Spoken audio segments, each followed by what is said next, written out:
আজি আমি কি খাই আছো মা? এইটো হলো চাউলের গুড়ার ছাতু। ছাতু খাইছ? ছাতু। ছাতুর লগত কি কি লৈছ? চিনি লৈছো, গাখীৰ লৈছো, তাপি এইটো গুলি কেনে খাই আছো। আৰু মাছো ৰাখিছা দেখো। মাছ ৰাখিছো, এই মাছ ৰাখিছো। কি মাছ? এই মোৱা মাছ ৰাখিলো আৰ তোমাৰ ৰৌ মাছ ৰাখিলো।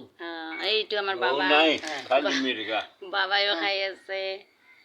আজি এনেকে খাই আছো নাস্তা। মোৰ ইটো খাম আৰু মজা লাগিব আৰু ন মা? মজা। তাৰে পিছত ইটো খাই কিনে মাছটো বাচিবা হয় না? মই বনাম। মাছ কিহেদি বনাম আজি? মাছটো রসুন দিবা, সরষে দিবা, তারপর পেঁয়াজ বাটি কেনে কালো জিরা সম্বাদ দি কেনে মাছটো বানাবা, ভাজি কেনে বঢ়িয়া করে ভাজিবা। ঠিক আছে রঙা করি। যেতিয়া ভাজিম খাম তেতিয়া ভিডিঅ' বনাই দি খাম আৰু ন? আমি ভিডিঅ' বানাম আবাৰ।